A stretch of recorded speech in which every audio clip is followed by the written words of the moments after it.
tu vois là par exemple, je touche ma lame, mais je ne touche pas mon inciseur.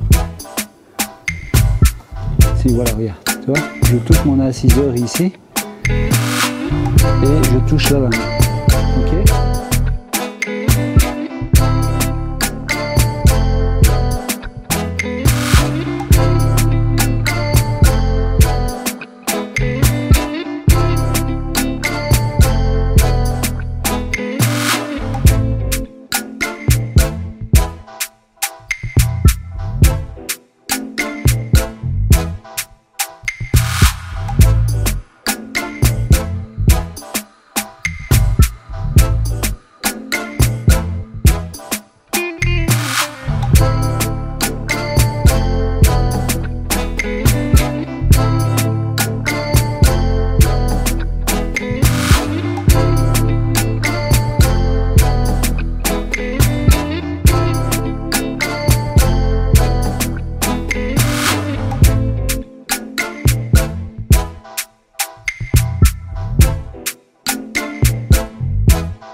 Bonjour à tous, aujourd'hui petite astuce minute troquis, on va débuter une cuisine équipée donc en mélaminé et on est en train d'installer donc la lame à dents creuses et on est en train de régler l'inciseur. Et donc je me dis pourquoi pas vous donner une petite astuce pour régler votre inciseur d'une manière précise et rapide. Je vois beaucoup de gens qui font des passes et des retours de passes et puis qui vérifient si c'est aligné, etc.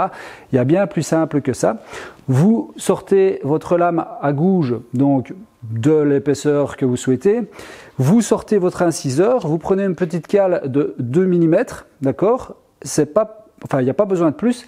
Vous venez mettre votre petite cale de 2 mm sur votre chariot et vous venez aligner la dent par rapport à votre cale de 2 mm. Donc vous réglez, évidemment, vous avez un système de réglage propre à votre machine, évidemment, hein, et vous venez régler de 2 mm maximum. Au-delà, c'est de trop.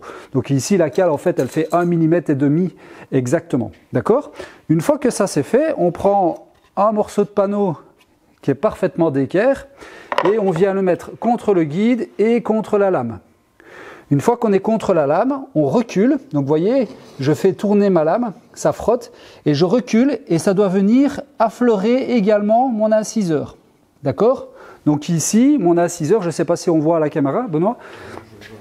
Donc ici, je viens contre ma lame, je fais tourner ma lame et je viens toucher mon inciseur. Donc attention, moi c'est un inciseur qui est extensible, donc je peux mettre des petites bagues et donc je viens toucher pile poil. Donc ici il touche, vous voyez, hop, et mon inciseur tourne avec, d'accord?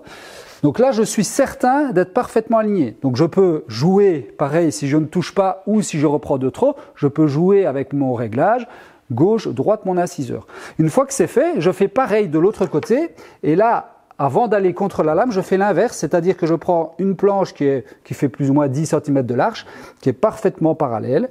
Je viens la positionner contre mon inciseur, en vérifiant bien que c'est la dent de droite, hein, la partie droite de mon inciseur qui est contre. Une fois que je suis contre, voilà, on voit mon inciseur qui frotte, donc qui tourne légèrement. Donc je ne reprends pas de matière, mais il frotte légèrement. Et je dois avoir la même chose sur ma lame. Vous voyez, hop, on voit ma lame qui frotte également. Donc ça veut dire que je suis parfaitement aligné à droite, parfaitement aligné à gauche, et donc mon inciseur est réglé. Maintenant, on va débiter une planche et vous verrez qu'il n'y a pas de décalage entre la lame et l'inciseur. Ça prend 20 secondes de le régler comme ça et c'est parfaitement précis. Voilà, j'espère que cette astuce vous aura plu, vous aura fait gagner un petit peu de temps et puis je vous dis à bien vite pour de nouvelles aventures. Salut, salut. Dis Benoît, tu crois que ça se vendrait ça? C'est quoi? Ah bah oui, bien sûr, on peut les vendre. Ouais. Oui. Tout se vend. Tout se vend. Même moi, des fois, j'essaye d'en acheter des slips. D'accord. Alors, j'avais oublié une petite chose. On a été référencé dans les 29 plus gros influenceurs du BTP par Bati Visibility. Donc je tenais déjà à remercier Bati Visibility pour ça. Alors je suis le premier étonné d'être considéré comme un influenceur alors que je suis le premier à dire que je ne le suis pas, d'une part. Et d'autre part, je me suis renseigné sur ce que c'était qu'un influenceur, etc. Et puis je suis tombé sur des influenceuses businesswomen comme Ruby Nicara. Ouais, on m'a envoyé des vidéos, je remercie Pierre, hein, il se reconnaîtra. Et donc, ça m'a donné une idée. Alors, comme vous le savez, on vend nos fameux t-shirts. Hein, je vais me déshabiller quand même. Hop, les fameux t-shirts Sulev Academy. Hein, on vend ça sur le site desif.com. Hein, au même titre que mon camarade Johan, hein, donc l'atelier Floki, qui a aussi ses propres t-shirts. Mais je me suis rendu compte que comme influenceur, on doit aller plus loin. Et en découvrant cette jeune demoiselle, j'ai eu une idée quand même qui m'a tilté. Et je me suis dit, on va vendre aussi des slips. Voilà. Alors ça, c'est un slip à moi. Et j'ai remarqué que ça valait encore un peu plus d'argent quand c'était usagé. Alors pour vous montrer que celui-ci est bien usagé, ben voilà. Bon, donc on a décidé de faire la mise à prix à 1 500 € prix de base. Bon, je considère qu'en tant qu'influenceur, c'est pas grand-chose. Et puis, on a décidé de développer un parfum à base d'urine. Bon, ça viendra plus tard, on vous en parlera. Je mettrai tous les liens dans la description de cette jeune demoiselle. Ça m'a bien fait rire. J'espère que ça vous fera rire aussi. Et puis, c'était juste un clin d'œil. C'est une blague, évidemment. Et je vous dis à bientôt pour de nouvelles aventures.